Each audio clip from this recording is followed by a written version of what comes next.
बहुत ही अच्छा फ़ील कर रही हूँ ऑफ़ कोर्स, क्योंकि 2020 जैसे ही शुरू हुआ, मेरी पहली जो सीरीज़ आई थी शी नेटफ्लिक्स पे, हाँ, उसने एक धमाका मचाया था। और फिर अब आश्रम आ रही है, तो आश्रम में भी फर्स्ट पार्ट एक बहुत सक्सेसफुल रहा, सेकंड भी सक्सेसफुल हो चुका है। So I think that I can't ask for anything more, क्योंकि बैक टू बैक हिट्स अगर होती है तो ऑफ कोर्स एक्टर को बहुत अपॉर्चुनिटीज मिलती है, और बेहद प्यार और खुशी मिल रही है। So yeah I think I am extremely happy जी, कि लय भारी मेरी फर्स्ट फिल्म थी। जब एक फिल्म हिट होती है, तब जैसे पहले जब लय भारी हिट हुई थी, मैं बहुत ही नई थी, तो मुझे आइडिया नहीं था एग्जैक्टली। तो मैंने टिकट्स बुक करने के लिए वो बुक माई शो खोला हुआ था, और देखा तो सारी सीटें ग्रे कलर की हो चुकी थी हर एक थिएटर में। तो मुझे लगा अरे यार, ये पिट गई लगता है, क्योंकि कोई सब सीटें खाली लग रही है। कुछ समझ में नहीं आ रहा है। फिर मेरे एक दोस्त ने मुझसे कहा, अरे everything is full, you stupid. And I was like, everything is full, impossible, you know, first day पे कैसे हो सकता है? मतलब हर एक थिएटर में, मतलब चाहे वो मल्टीप्लेक्स हो या शान हो या जो भी हो। और मैंने, क्योंकि मैंने सबसे कह रखा था कि तुम्हें फर्स्ट डे फर्स्ट शो देखना ही होगा मेरे लिए। बिल्कुल। और जैसे जैसे वो हम आगे बढ़ते गए, 1 हफ्ता, 2 हफ्ता, 3 हफ्ते, 4 हफ्ते, वो 3 महीने चली फिल्म। और हम सब ऐसे हो गए थे कि oh God, this is called something, you know, कि आप जब थिएटर में जाओ, जो मैं आजकल मिस करती हूँ। लोग सीटी मार रहे हैं, और you know they enjoying your performance. So जब मैंने रितेश देशमुख को मार डाला, ऐसे दिखाया गया था, किरदार ने मार डाला करके, तो बहुत से लोगों का गुस्सा था कि तुमने रितेश को मारा, हम उनके उसके फैंस हैं। So you know it was too much fun. और मुझे ऐसा लगता है कि मैंने डिसाइड कर लिया है अब, हर जो कुछ करूंगी उसे हिट ही करूंगी शायद।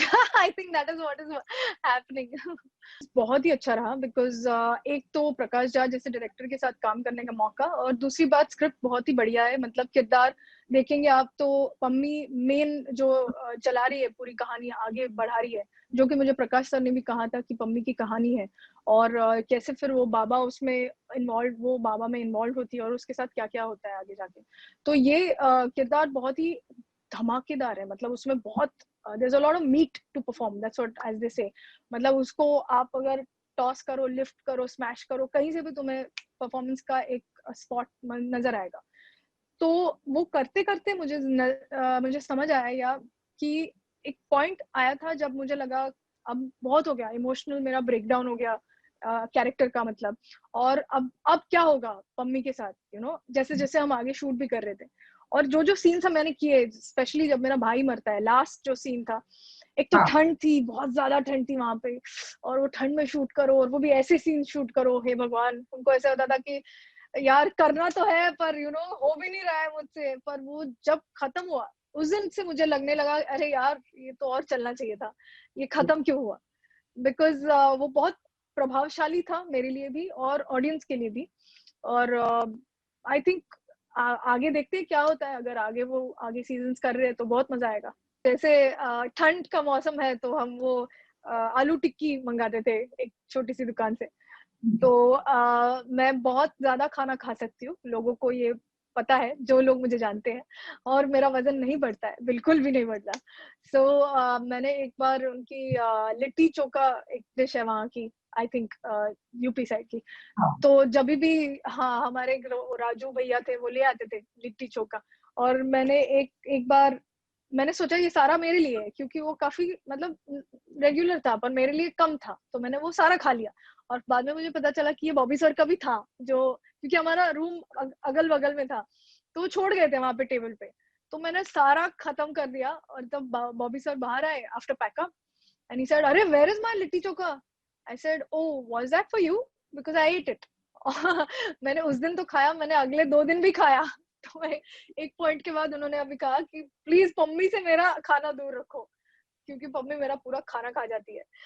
तो जी, ये सब छोटी छोटी बहुत मजेदार चीजें हुई थी वहां पे सेट पे। सो आई मीन वेरी एक्साइटिंग। एक तो मैं इन सब चीजों में विश्वास नहीं रखती हूँ, तो मैं कमेंट करने के लिए सही इंसान नहीं हूँ। पर एक काल्पनिक कहानी है जिसे बनाया गया है, सब किरदार काल्पनिक है। आई थिंक लोगों ने भी इसे उस तरीके से देखना नहीं चाहिए। सो अगर वो देखते हैं तो फिर पता नहीं, मतलब उनकी क्या मेंटालिटी या माइंडसेट होगी। पर I think mostly I really can't comment on this, क्योंकि मेरी वो सोच नहीं है। और आप देखेंगे तो रिलीज तो हो चुका है, तो उसमें कोई दिक्कत आई नहीं थी। शायद उन्हें कुछ सेंटिमेंटल फीलिंग हुई होगी। नहीं, आई थिंक मेरे माता पिता के ऊपर कोई नहीं है, क्योंकि उन्होंने मेरे लिए बहुत किया है। आई थिंक बचपन से लेके बड़ा किया, इतनी सीख दी, इतना सब कुछ दिया, उसके ऊपर आई थिंक कोई नहीं हो सकता। और अपने अंदर जो एक विश्वास है, एक धड़कन जो धड़कती है हमेशा, उसके लिए कोई है, कुछ है अद्भुत शक्ति, मैं उसमें विश्वास करती हूँ वेरी ऑनेस्टली। फिलोसफी नहीं बोल रही हूँ, सच बात बोल रही हूँ, क्योंकि आई थिंक खुद में अगर मैं विश्वास करूंगी तो आगे मैं बढ़ पाऊंगी। नहीं तो जैसे हवा का झोंका तुम्हें जिस तरीके से, मतलब जिस दिशा में ये कर लेता है, वैसे अगर आप खुद पे अगर विश्वास नहीं करो, आप देखेंगे पम्मी भी इनफैक्ट उसी चीज के बारे में बात कर रही है, क्योंकि वो बहक गई थी, वो एक पॉइंट पे बहक गई थी, बिकॉज उसका कहीं ना कहीं उसके आत्मविश्वास पे ठेस पहुंची थी, जब वो बोलती है कि भाई हमारा कुछ नहीं हो पाएगा अब, ये हम क्षमा रहे, हम यही रहेंगे, वो बोलती है सीधा ये, तो कहीं ना कहीं उसका विश्वास टूटा था, इसीलिए वो बाबा के दरबार जाती है। सो आई थिंक आत्मविश्वास रखिए, और बस बाकी तो सब ठीक होगा ही जाए। क्या होगा, गलत क्या हो सकता है? जैसे मैंने कहा, आत्मविश्वास रखिए, और खुद में जो बिलीफ होता है ना, जो एक कॉन्फिडेंस होता है, अगर उसको आप कायम रखेंगे और लोगों की ना सुने, जो कि मुश्किल होता है ऑफ कोर्स, पर अगर ना सुने लोगों की, तो शायद तुम इस चक्कर या चक्रव्यूह से बच पाओगे। तो मुझे लगता है मैं इतना ही कहूंगी, स्पेशली यंग जो लड़कियां हैं, जो 14, 15, 16 साल की होती है, जो रेसलर्स थी जहाँ पे हम प्रैक्टिस कर रहे थे, उनके लिए मैं उनसे भी वही कहती थी। उन्होंने मुझसे कहा, दीदी आपने कैसे कर लिया ये, मतलब आपने कैसे ज्वाइन किया फिल्म इंडस्ट्री को और ये वो। मैंने कहा मैंने कुछ ज्यादा किया नहीं, मैंने बस काम किया, काम पे फोकस किया, और जैसे जैसे आगे बढ़ते जाओगे तो अच्छा ही होने वाला है। इतना एक माइंडसेट रखो, इंटेंशन रखो, और कुछ गलत होगा ही नहीं फिर। यार, फेवरेट में से जोया अख्तर मेरी फेवरेट है। काफी डायरेक्टर्स है, जैसे राजू सर, राजकुमार हिरानी, फिर आदित्य धार इज वन ऑफ द, मुझे उरी बहुत पसंद आई थी, मैंने उनकी देखी थी वो फिल्म। तो ये कुछ डायरेक्टर्स है। अनुभव सिन्हा है, अनुराग बासु है, उनकी लूडो मैंने देखी अभी रिसेंटली। सो बहुत एक मजेदार ट्विस्ट दिया है उन्होंने वो उस फिल्म को। कुछ कुछ सीन्स, जैसे वो एक नर्स का सीन है, वो बहुत मजेदार है। So I really like to work with different genres, different जैसे मुझे अभी कॉमेडी करना है, रोमांटिक फिल्म्स करनी है, ताकि मैं कुछ और भी एक्सप्लोर कर पाऊँ, बिकॉज एज एन एक्टर मुझे भी कुछ चाहिए स्क्रिप्ट से अपने निजी जिंदगी में उसे ढालने के लिए। So yeah there are many directors I keep following up. Sajid Nadiadwala है, जो एक बहुत बड़े प्रोड्यूसर है, उनसे मैं टच में रहती हूँ, उनसे कहती रहती हूँ मुझे सर कास्ट कीजिए please. So yeah there are the list of directors and producers I want to work with. बचपन में मैंने ज्यादा फिल्में देखी नहीं है ऑनेस्टली, पर आमिर सर है जो मुझे बहुत पसंद है, क्योंकि वो एक परफेक्शनिस्ट है, और मुझे ऐसा लगता है कि अगर आप एक चीज को 10 बार करो ना, तो उसमें आप माहिर हो जाओगे, तो फिर उसको करने का मजा अलग आता है। तो वैसे आमिर सर है, तो वो है। फिर विद्या बालन है जो मुझे बहुत पसंद है, and Tabu is somebody I really admire.